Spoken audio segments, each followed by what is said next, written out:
자, 이제 우리가 지성소를 다뤘고요. 그다음에 성소를 다뤘잖아요. 그리고 이제 그 성소를 나오면 이제 성막들이 나옵니다. 원래는 이제 동쪽 문부터 시작해야 되는데 이 출애굽기는 그 지성소부터 다루고 있습니다.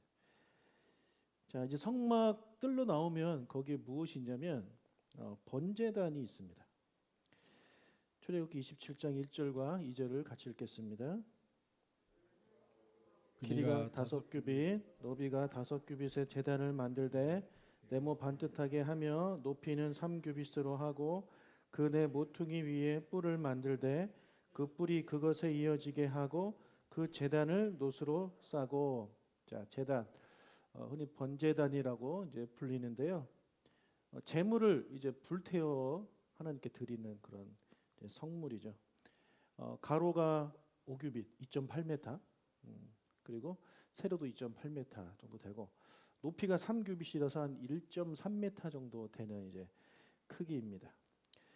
조각목으로 틀을 만들었고 그 위에 이제 놋을 입혔습니다. 자, 성소 안에 있는 성물에는 조각목으로 만든 다음에 항상 금을 입혔잖아요. 예. 그래서 이제 하나님이 함께하시고 하나님의 임재를 이제 상징했는데 이제 성소 바깥에 있는 이제 성물에 대해서는 금이 아니라 놋을 사용합니다. 그러면 놋은 무엇을 의미하는가에 대해서 좀 말씀을 좀 드리겠습니다. 바로 심판입니다. 심판. 그러면 계시록 1장 14절과 15절을 한번 읽어보도록 하겠습니다. 그의 머리와 털의 희기가 흰 양털 같고 눈 같으며 그의 눈은 불꽃 같고 그의 발은 풀무불에 단련한 빛난 주석 같고 그의 음성은 많은 물소리와 같으며. 자, 그래서 이제 새하늘과 새 땅과 관련된 그 내용을 이제 계시하기 전에 이제 예수님께서 이제 나타나셨는데 그분을 이제 묘사하는 내용에서 15절에 보니까 그의 발은 풀무불에 단련된 빛난 주석 같다. 여기서 말하는 주석이 이제 놋이거든요. 놋과 같다. 그의 발은 놋과 같다라는 그런 표현을 하고 있습니다. 그리고 에스겔 1장 7절을 보겠습니다. 그들의 다리는 곧은 다리요 그들의 발바닥은 송아지 발바닥 같고 광낸 구리같이 빛나며. 자, 여기에서도 마찬가지입니다. 여기에서도 그들의 발바닥은 송아지 발바닥 같고 광낸 구리같이 빛난다. 자, 그래서 이 발과 이 놋이 연결되어 있어요. 항상 발을 표현할 때는 놋을 가지고 이제 표현을 한단 말이에요. 그러면 이 발은 무엇을 의미합니까? 발은 성경에서 이제 발이 쓰여질 때 주로 밟는다, 발로 밟는다라는 이제 표현이 여러 군데 나오는데 다 심판과 관련된 것입니다. 시편 91편 뭐 13절이나 시편 60편 12절 이런 거 다 보면 독사를 밟으며 발로 누른다. 그는 우리의 대적을 밟으실 것이다. 여러 나라를 주께서 밟으실 것이다. 밟으셨다. 이 발로 밟는다는 건 무슨 말일까요? 무엇을 의미하고 있습니까? 진짜 발로 밟는 건가요? 심판을 의미합니다. 심판. 하나님께서 세상을 심판하신다라는 내용을 발로 밟는다라는 표현을 쓰고 있는 거예요. 근데 그 발이 무엇으로 되어 있다고요? 놋으로 되어 있다고요. 그러니까 놋은 이 하나님과 관련돼서 놋은 심판을 이제 의미하게 되는 것입니다. 그래서 번제단을 조각목으로 만든 다음에 거기에다가 놋을 입히신 것은, 자, 사람은 이 조각목은 사람을 뜻하는 거 아닙니까? 우리 사람은요 누구나 다 심판을 받아야 되는 존재입니다. 그렇죠? 누구나 다 심판을 받아야 되는 존재예요. 그래서 이 조각목에 놋을 씌워 놓음으로써 우리 인간이 심판을 받아야 되는 그런 존재임을 이렇게 말씀해주고 있는 것이고, 그 심판을 받아야 되는 인간이 어떻게 심판을 피할 수 있느냐? 그것은 바로 이 번제단 위에서 제물을 하나님께 드릴 때 가능하다라는 것을 이제 우리에게 말씀해주고 있는 것입니다. 자, 번제단을 만든 다음에 하나님이 거기다가 이제 내 귀퉁이에 뿔을 만들라고 이제 말씀을 하시거든요. 먼저 뿔에 대해서 좀 말씀을 좀 드리면 성경에서 이 뿔이라는 단어는요 권력, 힘을 의지합니다. 힘을 의미해요. 자, 시편 75편 5절과 75편 10절에 보면 이 뿔이 이렇게 나오는데 너희 뿔을 높이 들지 말라. 악인들의 뿔을 다 베고 의인의 뿔은 높이 들리로다. 이게 악인의 권세는 하나님이 낮추시고 의인의 권세를 높이신다. 의인의 힘을 높이신다. 그런 이제 의미인 것입니다. 자, 그리고 구약에서 제사장이나 왕한테 이제 그들을 세울 때 머리에 기름을 붓잖아요. 예. 머리에 기름을 붓는 얘기는 하나님께서 그 사람에게 그 직책에 대한 권세를 주신다는 거거든요. 왕의 권세를 주시고 그다음에 제사장의 권세를 주시고 그리고 선지자의 권세를 주신다는 거예요. 근데 그때 기름을 붓는데 그 기름을 담는 병이 있을 거 아닙니까? 그 기름을 담는 병이 어떤 병이냐? 바로 뿔로 만든 뿔병이에요. 자, 사무엘상 16장 13절 그리고 왕상 1장 39절에 보면 사무엘이 기름 뿔병을 가져다가 그의 형제 중에서 그에게 다윗이죠. 다윗에게 그 기름을 붓습니다. 그리고 제사장 사독이 또 기름 담은 뿔을 가져다가 솔로몬에게 또 기름을 붓습니다. 자, 이렇게 뿔은 힘, 권세, 능력을 의미하는 거예요. 자, 하나님의 능력을 이제 사람들이 표현을 할 때 여러 표현들이 있는데 그 중에 이런 표현이 있어요. 하나님을 나의 구원의 뿔이시다라고 한 표현들이 있거든요. 자, 사무엘하 2장 22장 3절에도 이제 다윗이 고백한 건데 주님은 나의 구원의 뿔이시다라고 이렇게 이제 고백을 했고 누가복음에서도 사가랴가 또 고백을 하는 거죠. 이스라엘의 하나님이여 우리를 위하여 구원의 뿔을 그 종 다윗의 집에 일으키셨다. 자, 그래서 구원의 뿔이란 그런 무엇입니까? 우리에게 구원을 주시는 능력을 하나님이 가지고 계시다라는 것을 구원의 뿔 이렇게 표현을 하고 있는 거죠. 그래서 번제단을 만들어 놓고 거기에다가 내 귀퉁이에 뿔을 이제 달게 하신 이유는 이 번제단에 어떤 능력이 있는 것이냐면 구원의 능력을 하나님이 이 번제단에 부어 주셨다라고 이제 그렇게 말씀을 하고 있는 것입니다. 자, 제사자가 제물을 가져오잖아요. 그 제물을 가져와서 이 제물을 죽인 다음에 그 피를 제일 먼저 이 제단 뿔에 바릅니다. 레위기 4장 18절을 읽겠습니다. 또 그 피로 회막안 여호와 앞에 있는 제단 뿔들에 바르고 그 피 전부는 회막 문 앞 번제단 밑에 쏟을 것이며. 네, 자, 제단 뿔들의 피를 바르고 그 다음에 피 나머지는 이제 제단 번제단 밑에 쏟거든요.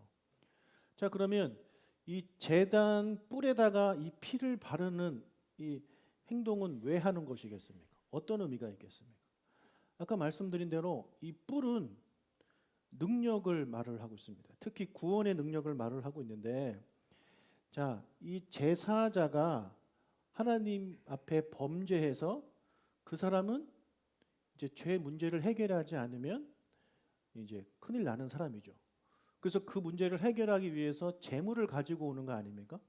그래서 그 제물을 가지고 와서 하나님께 바쳤을 때 그 제물의 피를 가지고 제단 뿔에 바름으로 이 제사자가 하나님으로부터 구원을 받는다. 하나님이 이 사람을 구원한다. 라는 것을 그 제사자에게 보여주기 위함입니다. 예. 그래서 이스라엘 백성들은 이 번제단에 있는 뿔을 보면서 저 뿔에 내가 가져온 제물의 피를 바름으로 나는 구원받았다. 나는 죄로부터 구원받았다. 하나님에게는 그런 능력이 있으시다라는 것을 그들이 이제 알게 되는 거예요. 그러다 보니까 이스라엘 사람들한테 이런 미신 같은 믿음이 하나 생겼어요. 그것이 뭐냐면 죄인이라도 그 번제단의 뿔을 잡으면 산다. 왜냐하면 구원의 뿔이니까. 예. 그런 믿음이 생겼단 말이에요. 이건 하나님이 말씀하신 건 아닌데. 그래서 나중에 여러분 아도니아라는 사람이 있는데 다윗의 아들이에요. 다윗이 이제 나이가 많아서 힘이 없어 뭐 죽기 바로 직전에 이 다윗의 아들이 이 아도니아가 반역을 일으킵니다. 요압이라는 사람과 같이 반역을 일으키는데 그 후에 다윗이 솔로몬을 정식으로 왕으로 인정해요. 그래서 상황이 보니까 이 아도니아가 보니까 큰일 났거든요. 자기가 반역을 일으켰는데 지금 분위기가 다 사람들이 다 솔로몬을 환영하는 쪽으로 가는 거예요. 나 이제 죽었다. 여러분 반역죄면 죽는 거 아닙니까?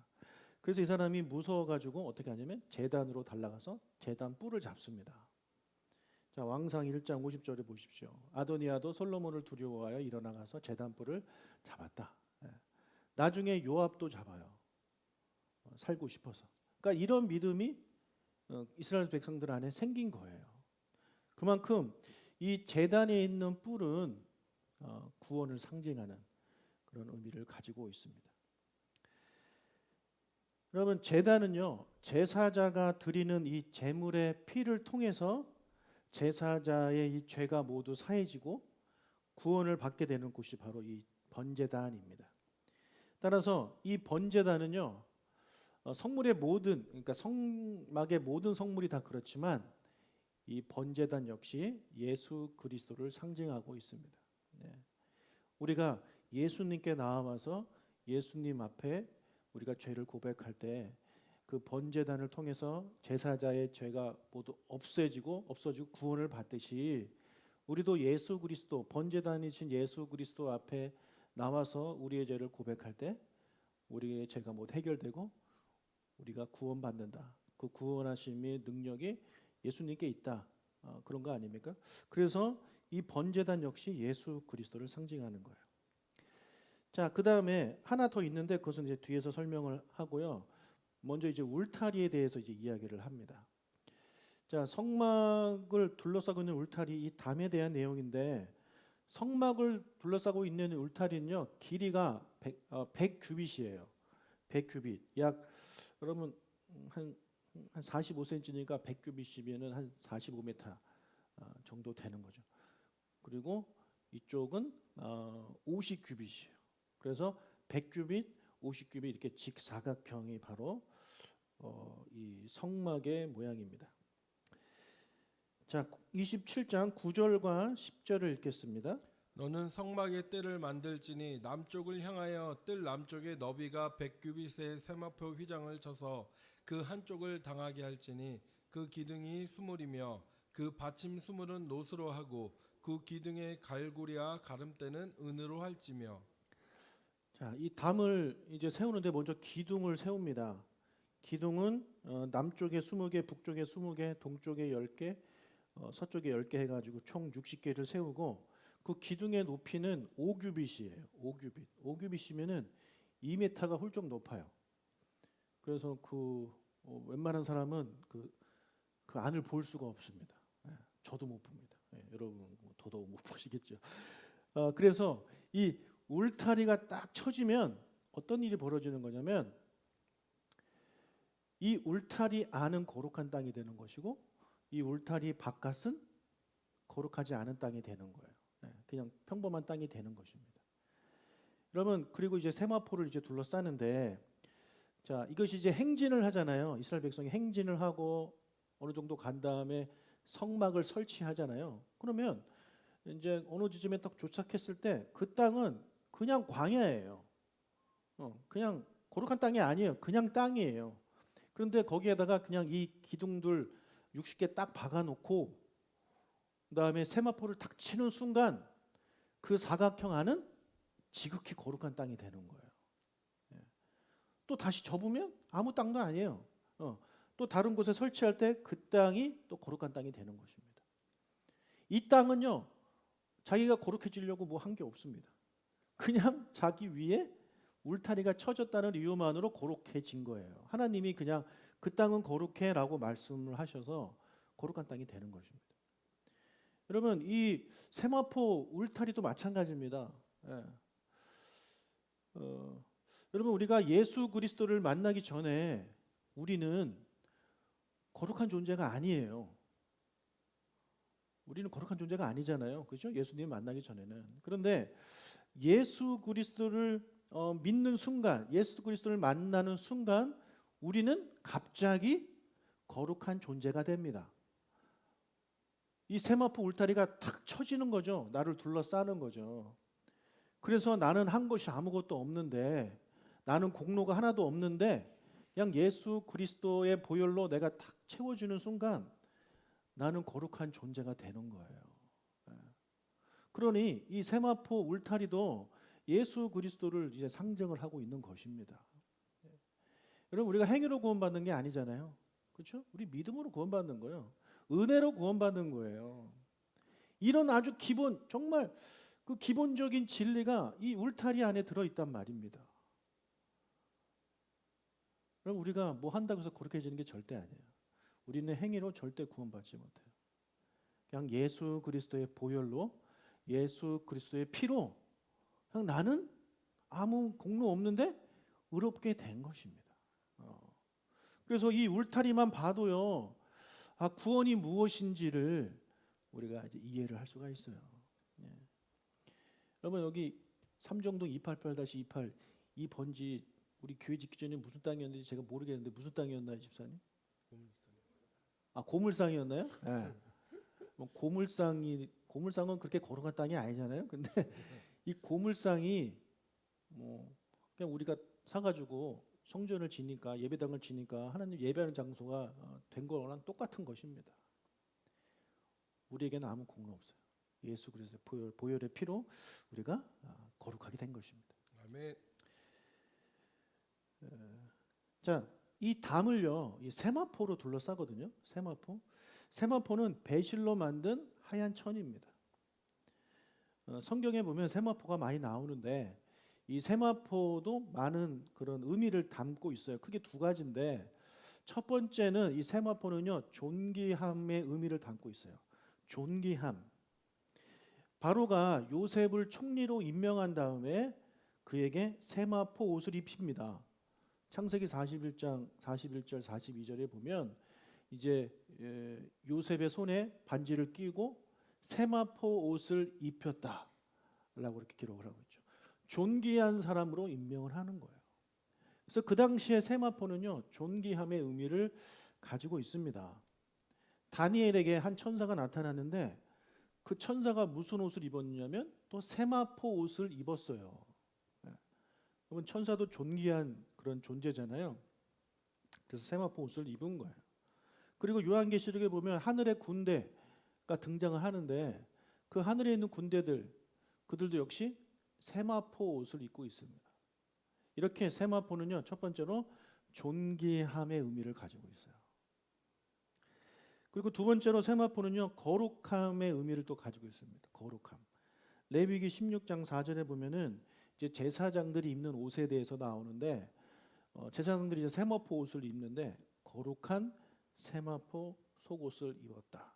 그러니까 속옷뿐만 아니라 속바지, 뭐 띠, 두건, 이 모든 것이 다 세마포로 만들어집니다. 그래서 세마포는 존귀함을 나타내고 그리고 거룩함을 나타냅니다. 자, 그래서 존귀하고 거룩한 존재들은 세마포를 입는 거예요. 나중에 우리가 이제 그 혼인 잔치에 참여를 하게 될 텐데, 아멘. 그때 우리가 입는 옷이 뭐냐면 세마포 옷이에요. 계시록 19장 7절과 8절을 우리 같이 한번 읽어볼까요? 우리가 즐거워하고 크게 기뻐하며 그에게 영광을 돌리세. 어린 양의 혼인 기약이 이르렀고 그의 아내가 자신을 준비하였으므로 그에게 빛나고 깨끗한 세마포 옷을 입도록 허락하셨으니 이 세마포 옷은 성도들의 옳은 행실이로다 하더라. 예, 어린 양의 혼인 잔치에 우리가 신부로서 참여하는데 우리가 입는 옷은 세마포예요. 이 세마포 옷은 존귀하고 거룩함을 나타내는 것입니다. 우리가 예수 그리스도의 신부로서 우리는 존귀한 자들이 되는 거예요. 그리고 예수 그리스도의 신부로서 우리는 거룩한 자가 되어야 되는 거예요. 그런데 여기 보면 세마포 옷은 성도들의 옳은 행실이래요. 행동을 말을 하고 있어요. 그러면 옳은 행실을 좀 더 구체적으로 어떻게 표현할 수 있을까요? 존귀한 예수 그리스도의 신부로서, 존귀한 하나님의 자녀로서 우리는 거룩한 삶을 살아야 된다. 우리가 그렇게 이제 해석을 할 수가 있겠죠. 그것이 바로 세마포예요. 그래서 이제 그 세마포로 딱 이제 구분을 해 놓는데, 이 말은 무슨 말입니까? 거룩하고 존귀한 자들만이 이 세마포 울타리 안으로 들어올 수 있다 이거예요. 왜요? 세마포 안은 거룩하고 존귀한 땅이기 때문에 아무나 못 들어가고, 존귀한 사람 그리고 거룩한 사람이 그 안에 들어올 수 있다라는 것을 우리에게 말씀해 주고 있는 것입니다. 게다가 2m가 높기 때문에 아무도 그 안을 구경할 수가 없어요. 그 거룩하고 존귀한 땅 안에 들어가기 위해서는 어떻게 해야 되느냐? 문을 통해서 들어가야 되는 거예요. 절대 담을 넘을 수 없습니다. 그 문이 바로 동쪽에 있는 유일한 문입니다. 27장 16절을 읽겠습니다. 뜰 문을 위하여는 청색, 자색, 홍색 실과 가늘게 꼰 배실로 수놓아 짠 20규빗의 휘장이 있게 할지니 그 기둥이 넷이요 받침이 넷이며. 자, 여기 이제 동쪽 문이 하나가 딱 되어 있는데, 이 동쪽 문을 통하지 않고서는 성막 안으로 들어갈 수 없어요. 자, 그렇다면 이 동쪽 문 역시 예수 그리스도를 상징하고 있는 거죠. 예수님이 이런 말씀하셨잖아요. 요한복음 14장 6절에 보면 예수께서 이르시되 내가 곧 길이요 진리요 생명이니 나로 말미암지 않고는 아버지께로 올 자가 있다 없다? 없느니라. 왜요? 예수님이 유일한 문이시니까. 예수님이 유일한 성막의 동쪽 문이시기 때문에 갈 수가 없는 거예요. 그래서 이 문도 예수 그리스도를 상징해요. 그러니까 이 성막에 나오는 모든 성물들은 장차 오실 예수 그리스도 메시아를 설명하고 있고 묘사하고 있는 거예요. 여러분, 제가 지난번에 우리 레위기 할 때 말씀드렸잖아요. 우리 교회가 동쪽 문이잖아요. 참 기가 막히게 잘 만들었어요. 우리가 이쪽 고물상을 안 사고 저쪽 고물상을 샀으면 서쪽 문이 되어버리는 거예요. 근데 여기 동쪽 문. 그리고 약간 우리 성막처럼 이렇게 좀 길쭉하잖아요. 이게 2대1이 되는지는 모르겠는데 아무튼 좋은 땅을 잘 사셔가지고 아름답게 잘 지셨습니다. 자, 예수 그리스도 그분만이 우리의 그 유일한 구원자가 되시고 예수님을 통해서만 하나님께로 나아갈 수 있음을 다시 한번 고백하는 우리가 되시기를 축복합니다. 아멘. 찬양하겠습니다.